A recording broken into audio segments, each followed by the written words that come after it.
Hello guys, it's been a long time since we started publishing our new videos. Actually, this is a 100th one, so almost 2 years have passed and we can proudly say that we have shared a lot of our knowledge regarding the tragic, yet so interesting Chernobyl disaster. Today, our priorities are shifting. Since 2021, we have been developing Chernobylite 2 Exclusion Zone, the sequel to our Chernobylite game. So despite we really dug deep in Chernobyl history, we really love to share it with you, and we really want to give you even more of that, we need to focus on our current work more. It won't happen overnight, but we are a small indie studio with limited resources. This means more attention is paid to the game and less to the new Chernobyl videos. For example, usually I work on these videos, but I'm also making some of the trailers and behind the scenes videos. And yeah, they are being edited right now, but it takes precious time. But don't worry, we can't separate Chernobyl and our game, obviously. So you will still hear a lot of our inspirations, our travels to this place and our work on site, but you will also get more game-oriented videos too. Keep your fingers crossed for these to have a huge audience, so we may get more resources to produce more episodes at the same time. In the upcoming weeks and months, you will see what we have been making for so long. We will explain our decisions and show you why we think they are the best option for the sequel. If you haven't watched it yet, it will be a good idea to check out the recent trailer, which includes more gameplay than the first, cinematic one. This was aimed to be only an announcement video, so don't worry, we'll start showing more from the game, sooner than you may think.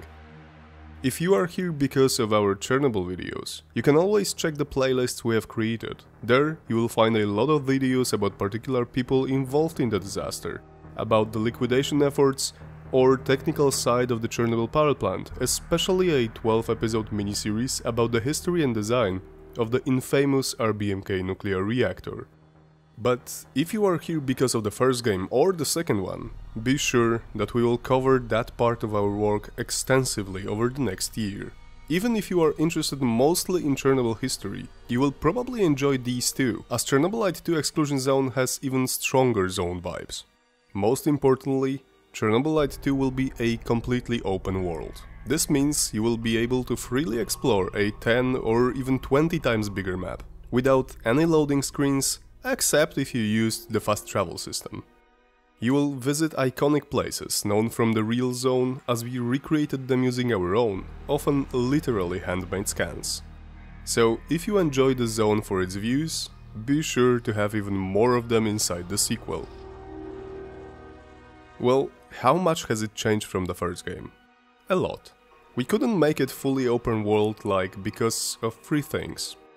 The first one was the budget. Back then, the team working on the game was about 10 to 15 people in the peak moments. This meant we had to plan work really well, because every single day was costly with our limited resources. This also forced other design decisions on us too. I don't know if you ever paid attention to that, but all characters in the first game wore masks. It wasn't just because they looked pretty cool, but we also couldn't afford to animate the faces. Or rather, we could afford it, but it would mean paying less attention to another aspect of the game. I don't know how much you know about creating games, but often some details are extremely demanding when it comes to the time of work needed to make them. The second thing was the technology. Chernobylite 2 Exclusion Zone is being created using Unreal Engine 5, while the previous game used Unreal Engine 4, because the 5th version was not available back then, obviously. UE5 is a lot better in almost every aspect. First of all, this technology allowed us to prepare a lot more details of the whole world. We have enhanced and improved the scans we already had, while also adding much more to this fictional world of Chernobylite 2. You may not know that, but we have been wanting to create a fully open world before. We even tested it with the first game, but it would need at least 3 to 4 times bigger team, not only because of the technology, which was an important aspect, but also because of the map itself. In reality, the zone is fairly empty, so despite being very interesting, it's not like you encounter some mind-altering thing around every corner. Creating one big map would not only need to prepare the landscape, but most importantly, fill it with things that would interest you. Imagine walking 20 minutes through a plain forest. I like to take a stroll through some trees too, but in a game, I expect gameplay, fun things around. and the technological limitations, and every aspect of the game would need to be expanded at least a few times. Especially given the perspective, which extremely impacts the narrative. Creating a first-person perspective game needs a completely different map design and so-called events, things that happen on the screen because they were scripted to happen. So, regarding any game actually, expanding one aspect by 10%, you add this 10% to every other as well. This means more time needed to create the game, more resources, more funds. So the decision to split the world into separate maps was kind of practical. And it went great, but for the sequel, we wanted more. That's why you're getting a fully open world now. We got more experience, the team is almost the same as with the first game, and on top of that, new people came to work with us. So, getting back to the subject. Now, with Chernobylite 2 Exclusion Zone, we could finally create what we wanted originally. A fully open world within the zone, altered by the events known from the first game, and also from the sequel, as you will have a lot of impact on the world. Being actually an RPG, Chernobylite 2 will make you stay closer to the story, pay more attention to what you choose. Especially the choices will not be easy, as they were not easy also in the first game.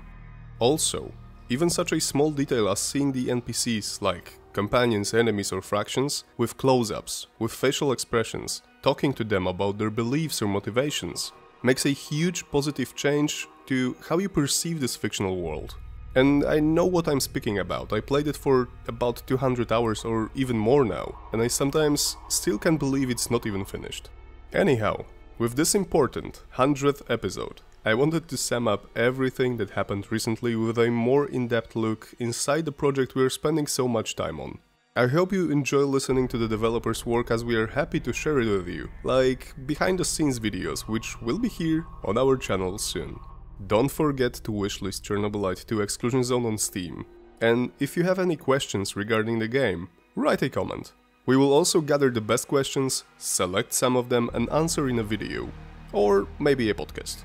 Or podcast and a video. Tell us what you would like the most. I'm happy this journey with our refreshed channel just started, even though we've been creating these videos for almost 2 years now. Ask us anything and we will try to answer as well as we only can for now. That's it for today, guys. Take care, stay safe, and see you next week.